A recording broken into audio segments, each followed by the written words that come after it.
the hypothesis will be the line that fits our model will be of linear form. Okay, it will be of something like this. This will be our regression line that fits our data. Now, in the next part, we also discussed about the cost function of linear regression. The cost function, where cost function was of this form: j of theta 0 and theta 1 is equals to 1 upon 2m, and summation over I is equals to 1 to m, where m signifies number of training samples and h of x minus y the whole square, where h of x is your hypothesis, that is the predicted output, and y is your actual output. Okay, so we discussed up to this. Then our main idea behind linear regression, we also discussed about overfitting, underfitting, and best fit model. Yes?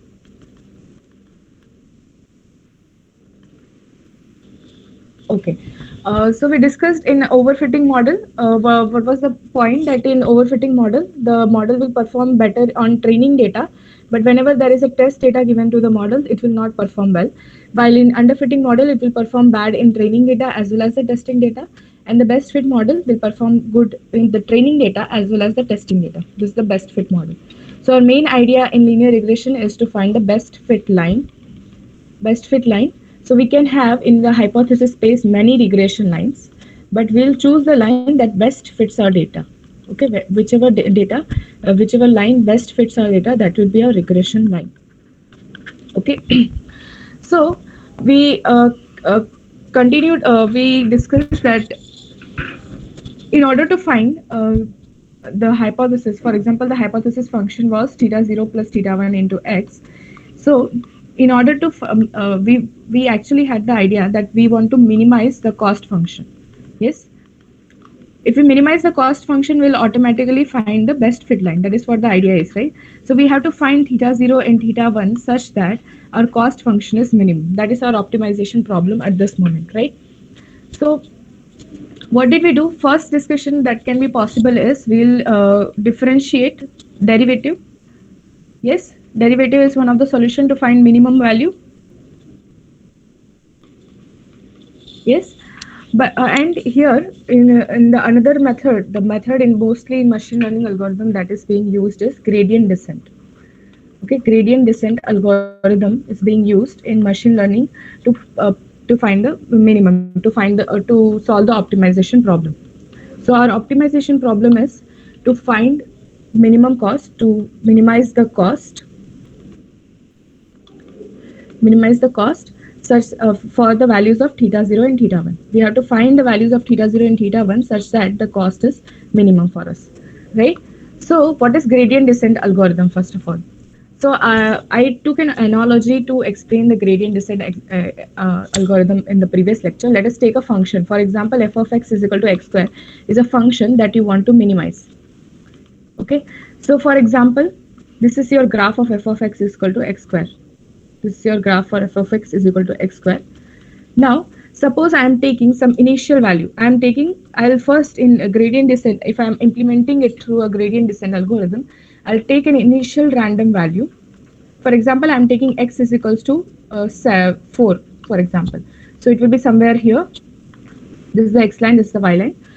It will be somewhere over here. And if you calculate f of x, it is somewhere 60, which is not close to 0. So we know that minimum value of the function will be equals to 0, right? Right?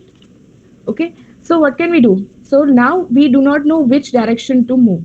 We don't know which direction to move. Either increase the value of x or decrease the value of x. At that point of time, we'll take the slope to that particular point. Okay, we'll take the slope of that particular point. So if the slope here will be greater than 0, yes or no? The slope. Okay. Someone is saying 2x, but right now I'm implementing it through gradient descent. Okay, Janil? Yes. Okay, so slope here will be positive. So main your gradient descent formula is something like this. Gradient descent formula is old new value is equals to old value minus alpha into slope. Okay, so here if you see, the slope value will be positive over here and the slope value will be negative over here. I hope you know what is slope of a line, right? Slope of a line. So here slope of a line will be derivative of this particular point. Whenever you are finding the slope of a particular point, that will be derivative, right? So we'll be finding the derivative of this function, which will be 2x. So you are saying the slope, okay, right? You were, Janil was pointing to the slope of the line, I think, right? Yes, slope of the line will be 2x, yes. Okay. Okay, the slope of the line will be 2x. So for example, in this positive, here the slope will be positive 2x, and since here the slope will be negative, negative 2x. So if you see, whenever we are at a point over here, we are at a negative point, minus 4, suppose the point was minus 4, we'll increment the value towards the, minimum value. And whenever we are at this point, we'll decrement the value of x. Okay, here the point x will be decremented and here the x will be incremented. The slope will indicate us that which direction to move. Okay, either to increase the value or we have to decrease the value to reach the minimum. Is it clear? Is everyone clear with this? Okay, so that is the main idea behind gradient descent. So this algorithm, gradient descent, will be implementing in the case of our linear regression problem. So let us see the, yes. We can try that, but mostly, well, I think if you see dy by dx, if you keep on trying, it will be much higher. For example, at this point of time, h of x is equals to, we are using theta 0 plus theta 1 into x. Now, suppose you are having a multi-variate linear regression problem where you have n number of such values. Okay, so you will be implementing this. You have to find dy by dx for each of this value, which will be much better. That is a closed function solution. Yes, we have that solution also, but mostly in machine learning algorithm, whenever you are performing your trying for an optimization problem, you will be implementing it through gradient descent, which will help you find the global minimum for your function. Yes, are you clear? It can be possible, but we'll stick to with this particular solution at this point of time because it gives us better optimal solution, right? Fine. Okay. So let me show you the equation first of all of gradient descent. I'll discuss the slides in a while, so need not worry if the slide is skipped. So our gradient descent formula is you have some function. For example, j of theta 0, theta 1 is your function, and you want to find the minimum of that function given the parameters theta 0 and theta 1. So we'll be starting with some random values of theta 0 and theta 1. That is, as we did in the function f of x also, we'll be starting with some random value of f of x, random value of x, and then we'll keep on changing the value of x to reduce the function. That is, here we'll change the value of parameter theta 0 and theta 1 to reduce the value of j of theta, and so that we hopefully end at a minimum value, right? Is that clear? Okay, this algorithm is clear to everyone? Okay, now we have something in this called local minimum and global minimum. So if you see, for example, if I show you this graph, this particular graph. So this is a three-dimensional graph where we have three parameters. The three axes are our theta 0, theta 1, and j of theta. We are plotting the graph based on these three parameters, right? Now, if you see, we are starting at a particular point. Suppose I'm starting at this point in the graph. Okay, suppose I'm starting at this point.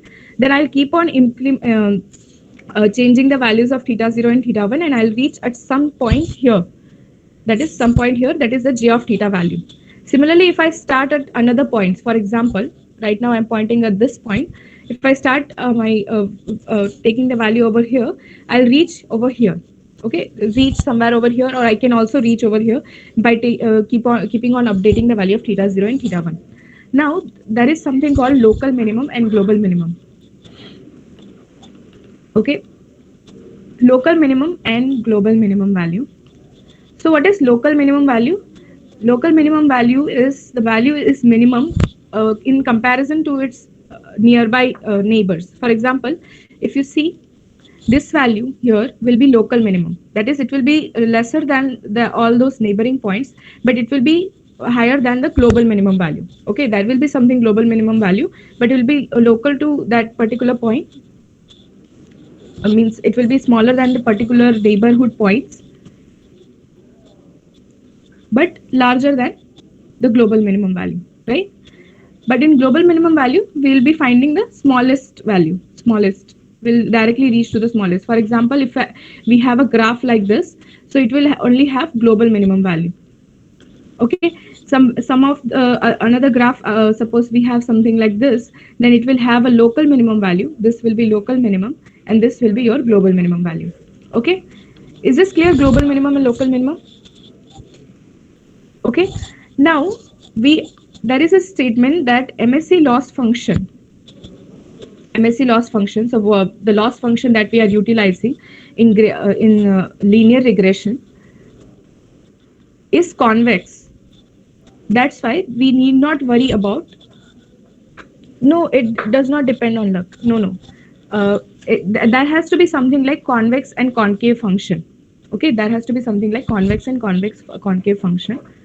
Okay, yes, random value selected. Okay, yes, that your state depends on the path we choose. Yes. So, okay, wait. Right, you are stating depends on, yes. Suppose we are choosing a point over here, then it is possible that the update that you are making will reach you over here. And similarly, if you choose a point over here, it is possible that you will reach over here. Yes, it is based on mathematics. So based on whatever points you choose, the value will be provided. Okay. But what will happen whenever you are at local minimum? You will actually find a suboptimal solution. That is not an optimal solution. Optimal solution will be your global minimum, but suboptimal solution will be your local minimum, where you are sticking to the local minimum. You are not moving anywhere else, right? Are you clear with this? Okay, fine. So I was coming to the point that MSE loss function for linear regression is convex. So we need not worry about global minimum. So what is a convex and concave function? First of all, let me share you with that. So what is a convex function? Anybody has any idea convex function? So this is a little bit of max. I'm just giving you a brief idea that what is a convex function. So whenever a function is convex, you always obtain a global minimum. Okay, and that is a mathematical strategy to identify a convex function, where we'll be performing the double derivative of that function. For example, j of theta 0 and theta 1 is the loss function that we have. We'll be performing double derivative of that particular cost function with respect to theta, and if it is always greater than equals to 0, then that function is convex function. Okay, for all values of theta. If all values of theta, if it is greater than equal to 0, if the double derivative, if the second derivative of that function is greater than equal to 0 for all values of theta, then that function is convex. You can also identify convex and concave using a graph. For example, you have a graph like this. So if the epigraph of this graph means you are making a line segment on this graph. The line segment on this graph, if all the points on the line segment are on the function, on the graph or above the graph,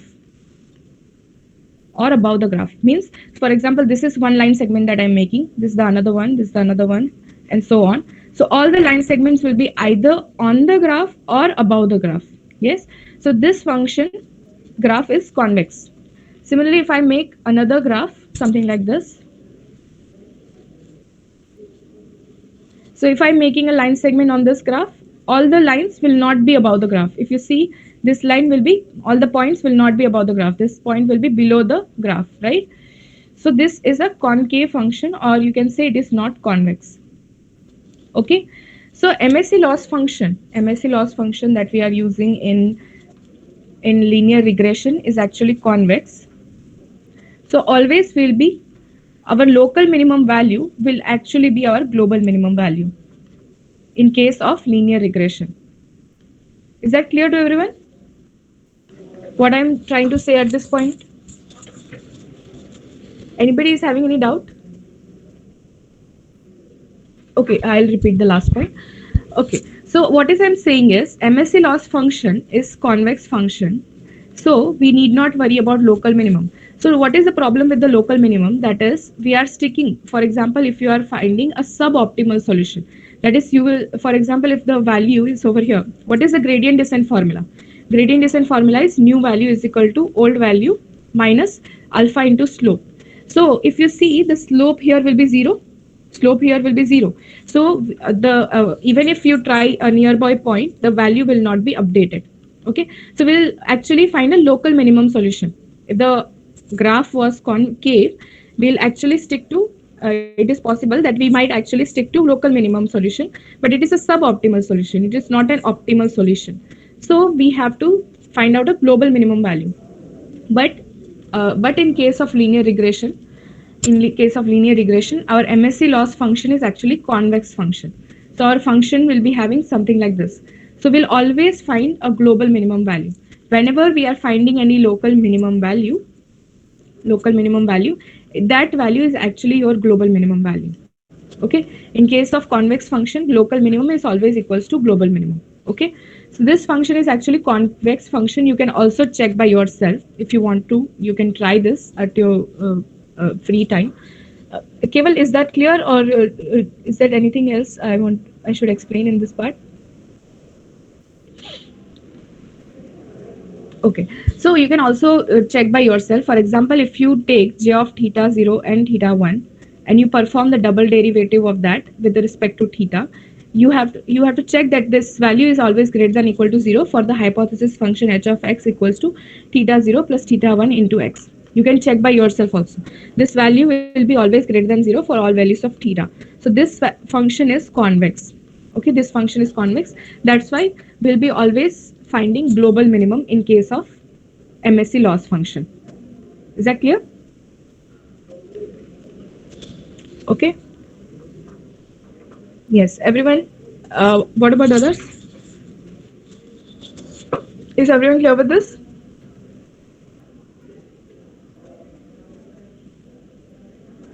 Okay. Now, all right. So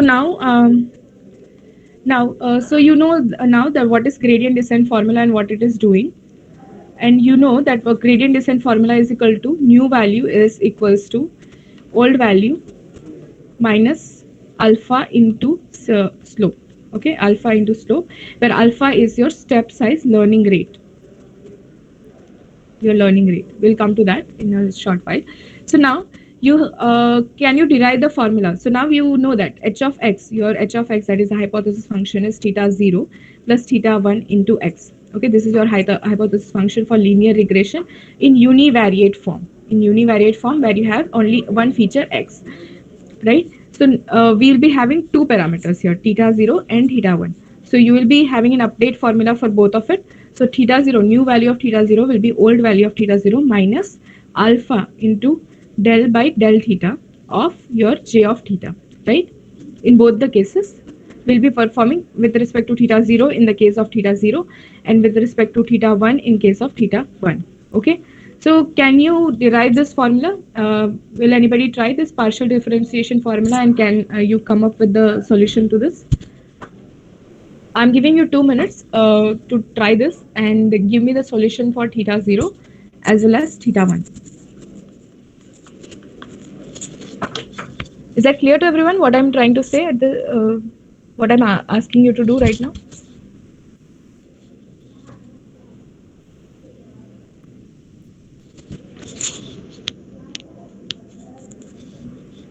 So is everyone comfortable with partial differentiation?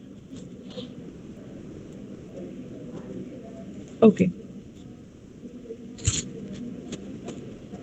Yes. So come up with the update formula for theta 0 and theta 1, right?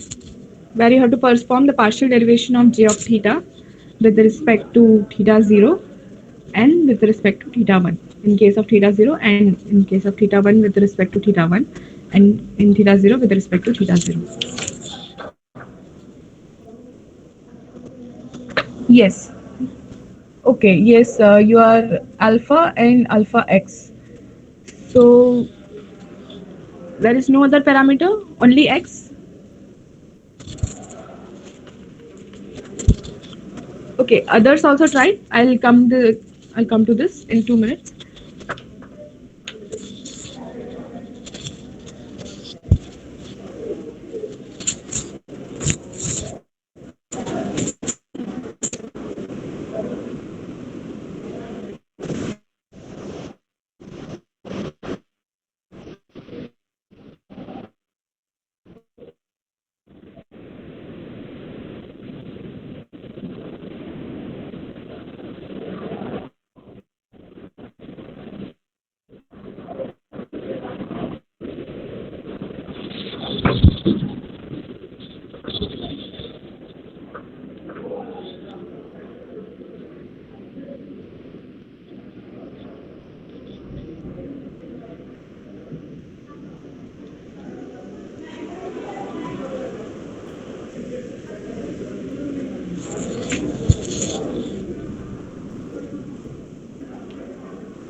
Okay.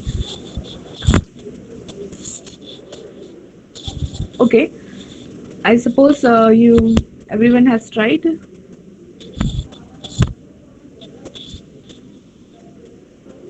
Yes. Yes. Yes. Unmute yourself and you can. Am I audible, ma'am? Yes. Yes. You are audible. Ma'am, value of theta 0 is equal to theta 0 minus alpha into 1 upon m summation of I from 1 to m h of xi x h of x minus y, and value of theta 1 is equal to theta 1 minus alpha into 1 upon m summation from I 1 to m hypothesis of x minus y into x. Yes. Right. Good. Yes. This is correct. Good. So everyone, this is the formula that Keval has stated and which is right. So everyone, are you getting the same formula? I think Janil also tried. You have missed just that part of h of x minus y, right? Yes. Okay. So everyone, uh, so I suppose that this is clear to everyone that this will be your formula for theta 0 and this will be your formula for theta 1. So right now we are discussing in the case of univariate linear regression where we have uh, just theta 0 and theta 1. So whenever we have multivariate linear regression, right? Multivariate linear regression, where we'll be having h of x will be something like this: theta 0 plus theta 1 x1 plus theta 2 x2 plus theta 3 x3 and so on up to theta n xn. So what will be your formula will be just updated here. Theta j, for example, j is your parameter value, parameter index, right? Parameter index, and will be theta j, old theta j minus alpha into h of, sorry, summation over I is equal to 1 to m h of x minus y I h of I yi into xi, right? So in case of theta 0, I am considering that xi, that is x0 is equals to 1, while in other cases the xi value will be multiplied over here. Yes, is that clear to everyone? In case of multivariate linear regression? Yes, okay. What about others?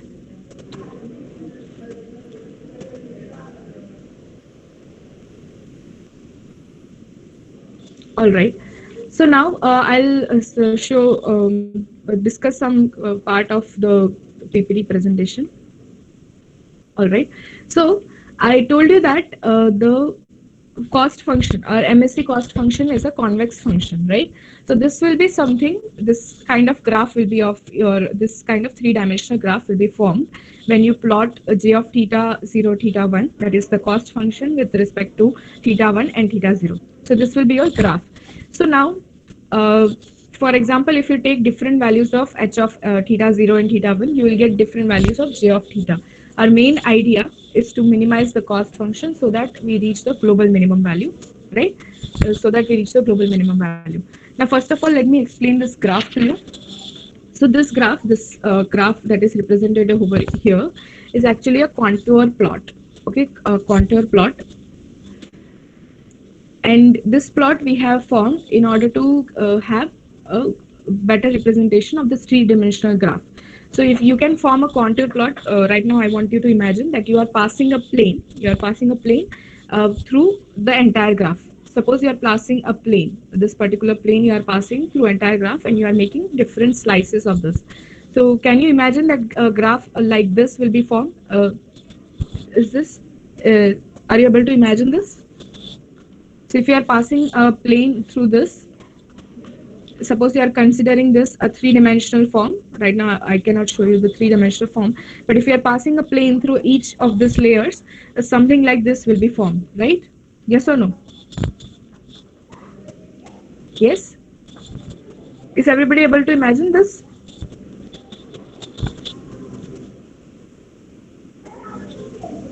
Okay? Yes or no? What about others? All right. So this is your contour plot. So as you can see, yes, this is your contour plot. So as you can see that this is our data. Our expected regression line is something like this. This orange line is our actual regression line that should fit our data. But first we are coming up with different values of h of theta 0 and theta 1. For example, some initial value for some initial value of theta 0 and theta 1. This is our regression line. The blue line is our regression line. So we'll be getting our loss somewhere over here. And one point that I missed is for your all the contour plots that you have, for example, these are your contour plots that you'll be having. For this particular value, for particular plot, all the in this particular ellipse, all the value of theta 0 will be same. Similarly, for this ellipse, all the value of theta 0 will be same, and similarly for this and this, right? So this will be something. This will be your j of theta value in the case of, for example, you are taking some certain value of theta 0 and theta 1. And similarly, now you are updating the value of theta 0 and theta 1. Suppose you are taking theta 0 as 360 and theta 1 as 0. Some your j of theta value will be somewhere over here. And similarly, you will keep on updating the value of theta 0 and theta 1 to reach the global minimum value, which is this point. Okay, this is your global minimum value where you will reach, so that your loss is minimum. So your loss will be minimum.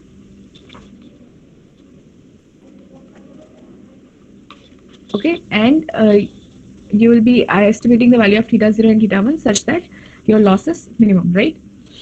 Okay, fine. So now another point that we have is what the update value. So we'll be updating, we'll be doing simultaneous update. That is, I think you should be clear with this, that while we are updating the value of theta 0 and theta 1, we'll be doing simultaneous update. That is, we'll first update the value of theta 0, we'll update the value of theta 1. That is, we'll calculate the value of theta 0, we'll calculate the value of theta 1, and then after calculating the value, we'll do the update. So something like this. So first, if you are calculating, you are estimating the value of theta 0 in temp 0, and you are estimating the value of theta 1 in temp 1, and then you will update them simultaneously instead of updating them like this, right? First, you will not do this. You will do simultaneous update. Is that clear? Is that clear to everyone?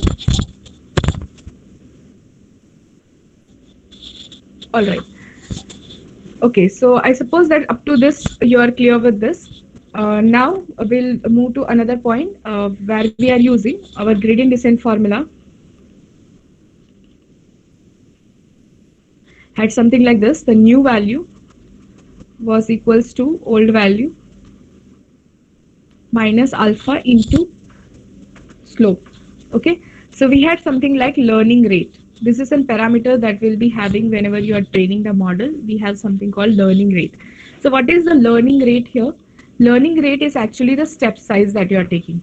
So for example, if you are taking learning rate something like 1, it may be possible the step size will be something like this. This will be your step size. That is, suppose you are at this point of time, initially, this is your x value, right? This is your x value at you are at this point. Now suppose you have a very high step size, it is possible that you will reach to this point.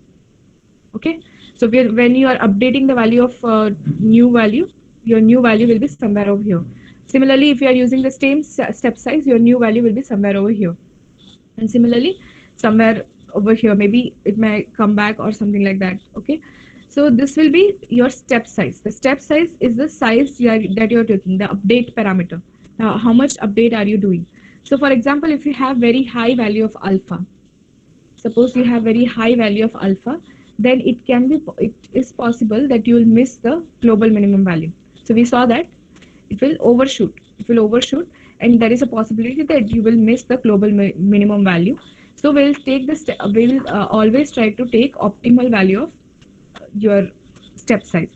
So if the step size is very small, then with each step size you will try to reach the global minimum value, right? So this is the hyperparameter alpha that we'll be using. In the case of that is, I think ideal value of alpha should be, I think it should not be very high, neither it should be very low. Something like this. Most of the times we are taking something like 0.01 or 0.05 or something like this. But I think there should be some catch to this. But we have to keep the value of alpha as optimal as possible. That is, we have to avoid the value of alpha to be very high and very low. We have to keep this optimal value, right? Is that clear? Okay. So alpha should be as optimal as possible so that our model does not miss the global minimum value. Neither the model is very slow. That is, if you are using a very small step size, then it is possible that you will be updating. Your update will be very slow, right? So this is the idea behind a value of the alpha that you are using. So here, just a minute. Um, Yes.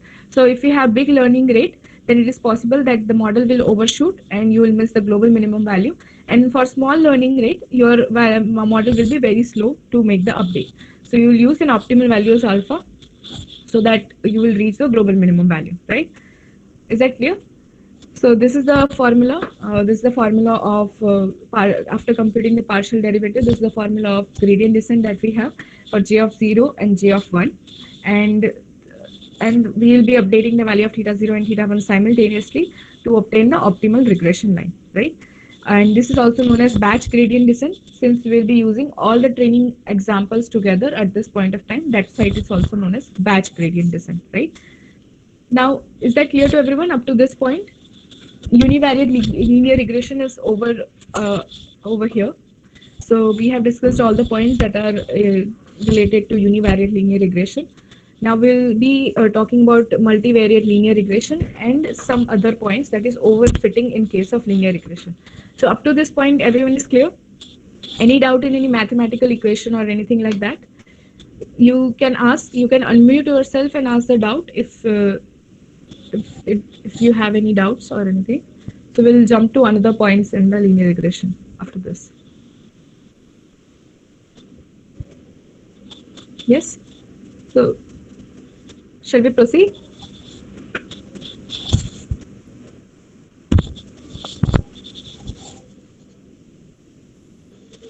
All right. So far we discussed that the training data set was we were discussing for univariate linear regression. That's why the training set was of one variable, that is x. Only one feature we had, x. So in case of multivariate linear regression, we'll be having n number of features, right? So we'll be having x1, x2, or x up to xn. So our hypothesis function will also change according to this. We are discussing for linear regression, so our hypothesis function will remain linear. So our hypothesis function will be theta 0 plus theta 1 x1 plus theta 2 x2 plus theta n xn, which can be also represented in this form.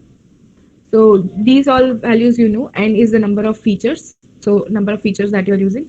Xi will be the input feature of ith training example, and xij will be the value of the feature of feature j in the ith training example. So for example, xi is the input feature of ith training example. For example, this is the second training example, and this is the feature x2 that we are using. For example, I am considering x2, and xji means, for example, for second column, second row, this is the third, 3 is the value xji. Okay. Now this multivariate linear regression can also be represented in the form of this theta transpose x. So h of x can be represented in the form of theta transpose x for multivariate. I hope this is this clear? Multivariate linear regression in theta transpose x, because our formula will be theta 1, theta 0 x0 plus theta 1 x1 plus theta n xn, which is actually, so this is actually a matrix x. There will be a matrix for x and there will be a matrix for theta, and you cannot directly do the product of two matrix having the same dimension, right? So what you will do, you will transpose this matrix. Yes, all the features must linearly vary. Yes, in case of linear regression, yes. We can also have polynomial regression. Other regressions are also there, but in case of linear regression, they have linear relation. We are calculating for linear. Our formula is for linear regression, so it will be a line actually, right? So in this case, yes. Yes, is that clear? Hello, Jenny.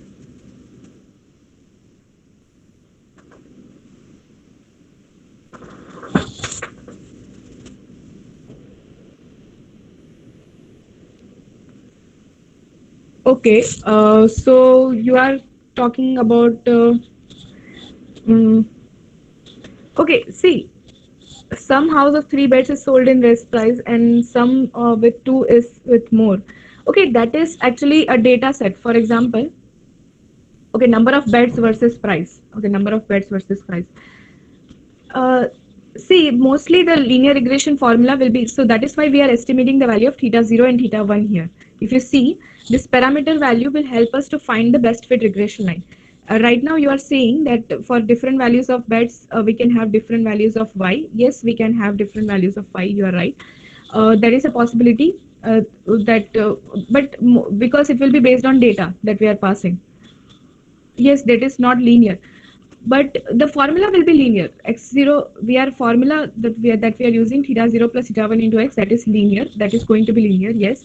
But the mostly the parameters will impact, the parameter values will impact your formula. Yes, you are right. So for example, your formula, your line can be something like this also. This kind of lines can also be there, or any other kind of line can also be there. So mostly the parameters will estimate. There can be a possibility that some of the outliers can also be there. Am I uh, clear, trying, whatever I am saying is clear, is clearing your doubt? Okay, somewhat it is clear, but mostly I think what you're trying to say, that it will vary linearly, that is not possible. Okay, that is what you're trying to say, because some beds can have, there is number of beds can have some different values of y. So yes, you are right, but so your points will be somewhere over here, right? Your points will be somewhere over here, but we are actually trying to find the best fit line. So it is possible that your this point 2 will be somewhere over here, or yes, yes, some values will vary over linearly is correct. Yes, I can say that. Some values will not vary linearly. Yes, that is also correct. But mostly the points will be somewhere over here, right? It will be not having exactly linear relation. So I considered what you are trying to say is linearly means if y is increasing, x is also increasing. No, that won't be the case. That won't be the case. If you are that you are trying to say, yes, that won't be the case. I did not estimate that as your point. I was estimating different point. So yes, that won't be the case, that y is linearly varying with x, but there will be certain relations that will be formed based on the value of parameters that we are estimating, right? So that whatever we are finding is the best fit line. So it is not the exact line that we are finding. So there can be certain points that will be close to this. Whatever the point is, the error will be minimum. Okay.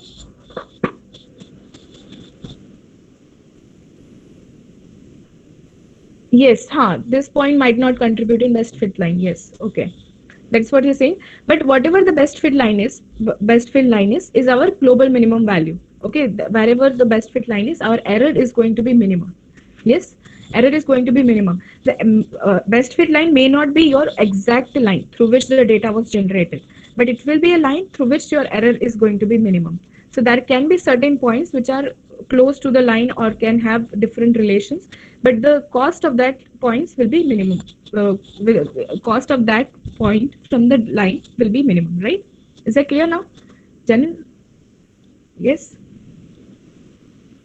Yes. Okay. So we were discussing about multivariate linear regression. Yes.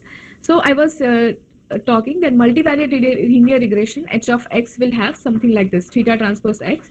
So we are having x1, theta 0, x0 plus theta 1, x1 plus theta 2, x2. So you can say that this will be in the form of matrix. X features will be in the form of matrix. Similarly, the theta will be in the form of matrix. So the matrix multiplication cannot happen between a similar, dimension. So we'll perform the transpose of theta transpose x, theta transpose into x. So h of x for multivariate can be represented in this form also, right? Is that clear? Is everyone clear with this? Okay. Now, um,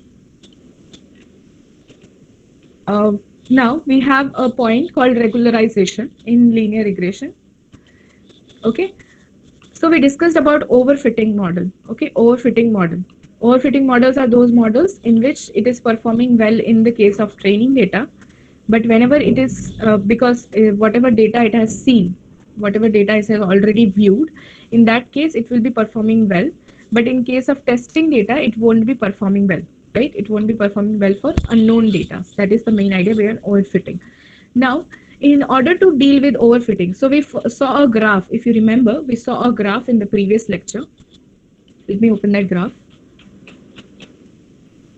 So this was the graph that we had seen in the previous lecture, where the points were generated. The points, these blue points were generated using this green line, and we had estimated the regression line. For example, red lines are the regression line. So there are the different regression lines. For example, in first, it is an underfitting model, and second is also an underfitting model because it is not fitting the data correctly. The third is an best fit model, and the fourth is an overfitting model. So here, if we can see, this is a ninth degree polynomial. Okay, the formula for this is a complex function. Sorry. So this was supposed to be your regression line. Instead of this, you are getting a complex polynomial function. Okay, complex polynomial function. Okay, right? Is that clear? We are coming up with a complex polynomial function. So what can we do? We can implement regularization in that case. What will regularization do is actually penalize the value of higher degree polynomials, penalize the parameter value for higher degree polynomials.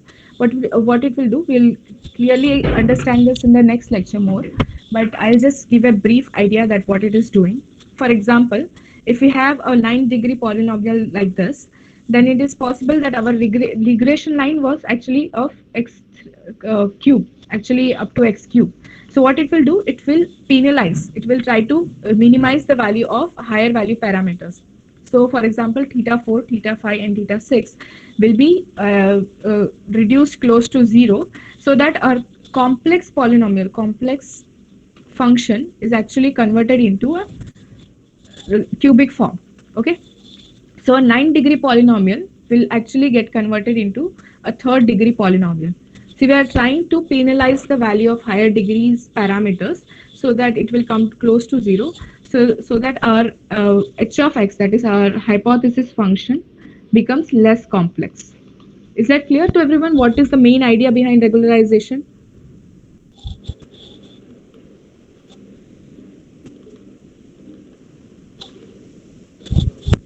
Is everyone clear with this? What are we trying to do? Yes, okay, let me repeat this. So in regularization, okay, we had come up with the problem of overfitting. Now, what are we trying to do? We are trying to solve this problem in linear regression using regularization. Okay, regularization is what we are trying to do is we are penalizing the value of higher value parameters. We are trying to create simpler hypothesis which will be less prone to overfitting. So we saw that in this, the simpler hypothesis was this, a polynomial of degree 3. Okay, this was a simpler hypothesis. So just a minute.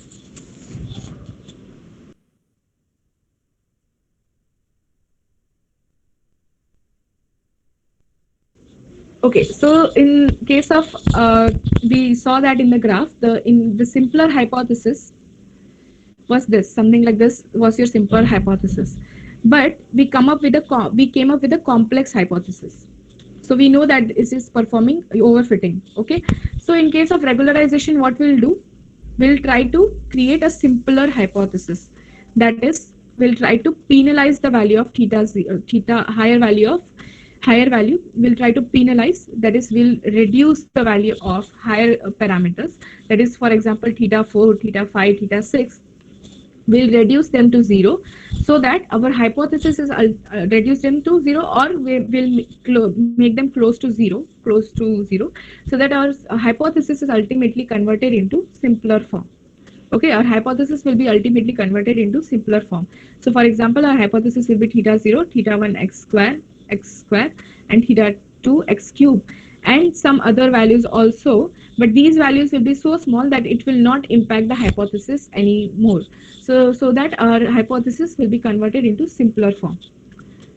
Are you getting this? Yes, we are trying to convert overfitting model to best fit model. Yes, that is what we are trying to do.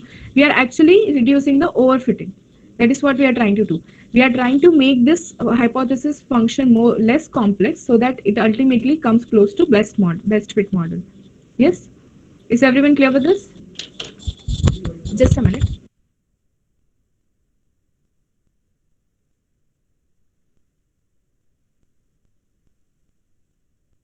Okay, is everyone clear with this? What we are trying to do here? Yes? Okay. So in the upcoming lecture, we'll see that how we are trying to do. We are adding a regularization parameter. We'll clearly understand that more in the next lecture onwards. Today I'll keep up to this. We'll come up with a regularization parameter in the next. What we are trying to do through that regularization parameter. We'll actually add an extra parameter lambda. So you can see that we'll add an extra parameter lambda, which is the regularization parameter, through which we'll try to reduce the value of, we'll try to reduce the complex function to simpler form.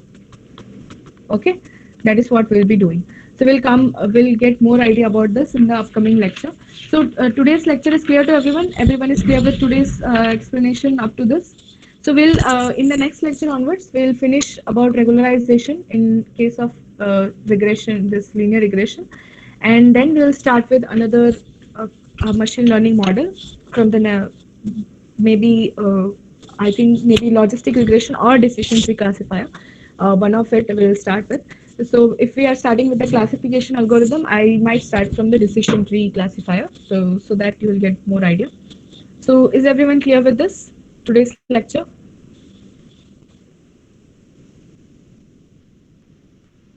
Is anyone having any doubt regarding any mathematical equation or something like that? We can discuss if you have any issues with the how we came with the calculation or anything like that. And I would suggest that you try for the this formula as well, where I discussed that the function is convex, and you can try to estimate by yourself also. And in case of logistic regression, whenever we'll discuss logistic regression as an algorithm, there also we'll come up with this convex concave theory, where we'll come up with the idea that in logistic regression the loss function is different, and we'll try to prove that MSE loss function is not convex in case of logistic regression. That also we'll try to prove. But here you can try that MSE loss function, that is mean square error that we are using, the loss function that we are using, is actually convex in the case of linear regression, because it is convex. And you can estimate this by using the double derivative of j of theta 0 theta 1 with respect to theta square, theta, and it should be greater than 0 for all values of theta. There is another way through which also you can estimate, but that is more complex. So we'll stick to this second order derivative basis to estimate that whether a function is convex or not. Okay. Yes, I will share the PDF once. Uh, right now, for three-dimensional, we had estimated for this one. We are going for three-dimensional graph. We are creating this contour plots. We are creating this contour plots in case of three-dimensional. And Rikin, I'll share the PDF once we'll finish the regularization part. I'll share the PDF. So might be in the next lecture, maybe by Monday, I'll share the PDF. Yes, for Keval, yes, right. For 2D, we are converting three-dimensional to 2D graph in case of by making this contour plots. I right now am not aware about what we can do for 4D and all, but we have some concept in machine learning called PDA, that dimensionality reduction also. But I'll try to find and let you know. Okay, in the next lecture maybe, if possible, right? For if there is a way to convert that, right? So I hope that today's lecture is clear to everyone. So I'll end the meeting now. Have a good day. And if you have any doubt, try to we'll we'll discuss that in next lecture and upload the PDF by next lecture, so that if you have any doubts, you can come up with that from the next lecture also, right? Fine. So I'm ending the meeting now. Have a good day.